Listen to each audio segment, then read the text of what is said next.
शिर्डीतील पानमळा परिसरातील जगदंब नावाचा बंगला। या बंगल्यासमोर उभी असलेली ही नंदुरबार पोलिसांची गाडी।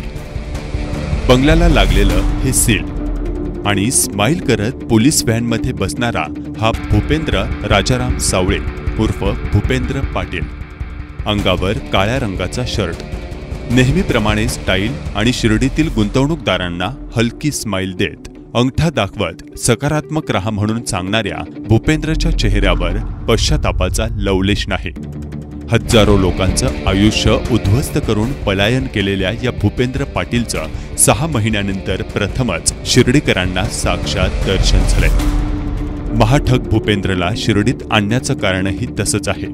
काही दिवसांपूर्वी नंदुरबार जिल्ह्यातील शहादा येथे त्याच्यावर पहिला आर्थिक फसवणुकीचा गुन्हा दाखल झाला। या प्रकरणी तो पोलीस कस्टडीत असून त्या अनुषंगाने तपास सुरू आहे।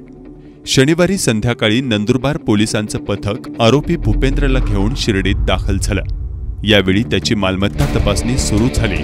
यात पानमळा येथील त्यानं मागील वर्षी साधारण 1.5 कोटी रुपयांना विकत घेतलेल्या बंगल्याची तपासणी करण्यात आली। तसेच या बंगल्याला नंदुरबार पोलिसांनी सील ठोकलाय। भूपेंद्रनं शिर्डी आणि पंचक्रोशीत दामदुप्पटचं गौड बंगाल करत तब्बल 1,500हून अधिक लोकांना 350 कोटी रुपयांना गंडा घातलाय। सर्वसामान्य माणसांच्या कष्टाचा पैसा गिळून त्यानं नाशिकला पलायन केलं होतं। यात सर्वात अधिक साई संस्थांमधील कर्मचारी अडकलेत। यात महत्त्वाचं म्हणजे भूपेंद्रचा बाप राजाराम सावळे, भाऊ सुबोध सावळे, संदीप सावळे तर दलाल भाऊसाहेब थोरात आणि अरुण नंदन हे सर्व साई संस्थान कर्मचारी असल्यानं त्यांनी आपल्या अनेक सहकाऱ्यांना दामदुप्पटचं आमिष देत गंडा घातल्याचं समोर आलंय।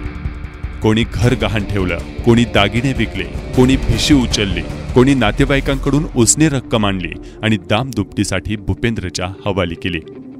शिर्डी, नाशिक, पुणे, मुंबईसह उत्तर महाराष्ट्रात या टोपी स्कीमचे हात पोहोचले आहेत। बँक व्यवहारापासून रोख व्यवहारांपर्यंतचं सगळं झालं। खाजगी एजंटांच्या माध्यमातून हा पैसा गोळा केला गेला। हा आकडा 350 कोटी नव्हे तर 1000 कोटींच्या आसपास पोहोचल्याची चर्चा सध्या शिर्डीत सुरू आहे। नंदुरबार नंतर शिर्डी आणि राहता पोलीस ठाण्यात 7 आरोपींवर गुन्हे दाखल झाले। भूपेंद्र वगळता इतर अजूनही आरोपी फरार आहेत। त्यांना कधी अटक होणार, त्यांची काही तपासणी केली का, असे अनेक प्रश्न गुंतवणूकदारांना पडले। तर भूपेंद्रसह इतर आरोपी आणि दलालांना अहिल्यानगर पोलिसांनी तत्काळ अटक करून लोकांचा पैसा नेमका कुठे गेलाय याचा तपास करत गुन्हेगारांना कडक शासन करण्याची मागणी प्रथम नगराध्यक्ष कैलास बापू कोते यांनी केली आहे। शिर्डीमध्ये ग्रोमोर कंपनीच्या नावाने सर्वसामान्य माणसांचे डबल परतावा देतो म्हणून एक कंपनी स्थापन केली आणि या कंपनीचा भामटा भूपेंद्र राजाराम पाटील आणि दुसरा भामटा राजाराम पाटील आणि त्याचे बंधू सुबोध पाटील या तिघांनी शिर्डी आणि शिर्डी परिसरातल्या अनेक लोकांच्या कष्टाचे पैसे घेऊन त्यांना वेगवेगळे आमिष दाखवून त्यांची आज फसवणूक केली। आणि या फसवणुकीमध्ये या ग्रोमोर कंपनीमध्ये जे काही एजंट म्हणून काम करीत होते त्यांचा सुद्धा तेवढाच फसवणुकीमध्ये सहभाग आहे। त्यांनी खरं भूपेंद्र पाटलाला आणि त्यांच्या वडिलांना आणि त्या सुबोध पाटलाला सगळ्यांना घेऊन यायला पाहिजे आणि त्यांची सातत्याने चौकशी करून, कठोर चौकशी करून त्यांनी जागी कुठं प्रॉपर्ट्या गुंतवणूक केलेली आहे का आणि हे पैसे गेले कुठं याचा सोक्षमोक्ष लावण्याचं काम खरं म्हणजे आपल्या अहिल्यानगर SP ऑफिसने केलं पाहिजे। आणि युवा नेते कालच त्यांनी सांगितल्याप्रमाणे खरं म्हणजे हा आकडा 350 कोटी रुपयाच्या आसपास आहे आणि याच्यामध्ये सर्वात जास्त जो फटका बसला साईबाबा संस्थांच्या सर्वसामान्य माणसाला बसलेला आहे। त्यांनी अनेक प्रकारच्या साईबाबा संस्थान एम्प्लॉई सोसायटी असेल, दागिने असतील, बँका असतील, सावकारकी यांच्याकडून किंवा पाहुणेरावळे यांच्याकडून पैसे आणून हे सगळे पैसे या भूपेंद्र पाटलाच्या ताब्यात दिले आणि भूपेंद्र पाटलांची अक्षरशः या लोकांची फसवणूक केली। आणि खरं म्हणजे याला आता जास्तीत जास्त शिक्षा देऊन सर्वसामान्य माणसांचे पैसे परत कसे येतील एवढंच सगळं SP ऑफिसने यावर लक्ष दिलं पाहिजे।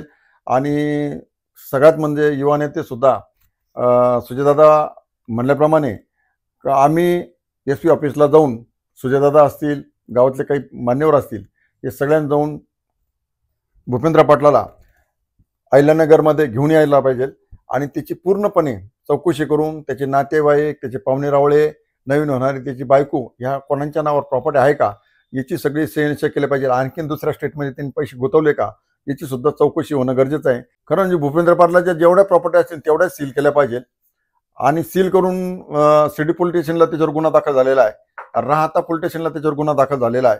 आणि आमचं तर म्हणणं आहे की नंदुरबारचा पहिल्यांदा गुन्हा दाखल झालेला आहे. तिथलं कारवाई पूर्ण झाल्यानंतर खरं म्हणजे SP ऑफिस अहिल्यानगर यांनी त्याला ताब्यात घेऊन पूर्ण त्याची चौकशी केली पाहिजे.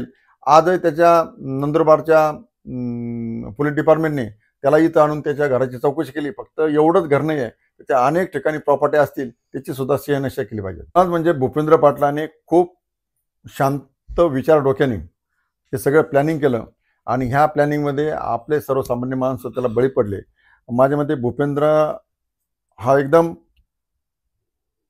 दरोडेखोर माणूस होता आणि त्याला ओळखण्यामध्ये आपले सगळे लोक अपयशी ठरले.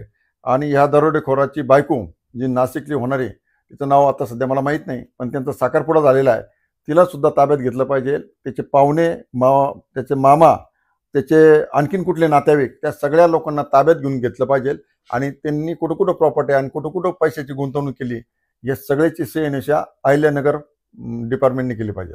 ग्रोमोरचा भूपेंद्र पाटील हा घोटाळा फक्त एका गावाचा किंवा शहराचा नाही, तर हा तुमच्या घराघरात पसरलेला विषाणू आहे. जर तुमची ही फसवणूक झाली असेल तर तत्काळ जवळच्या पोलीस ठाण्यात तक्रार द्या. उशीर केला तर तुमचा पैसा आणि तुमचा हक्क हे दोन्ही हरले जाऊ शकते.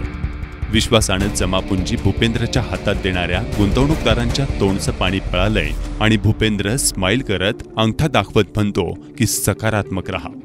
मित्रांनो, लक्षात ठेवा, पैसे डबल करणारे भूपेंद्र सारखे भामटे हे तुमचे पैसे डबल नाही तर तुमचं आयुष्यच अर्ध करून जातात आणि हेच या निमित्तानं वास्तव आहे.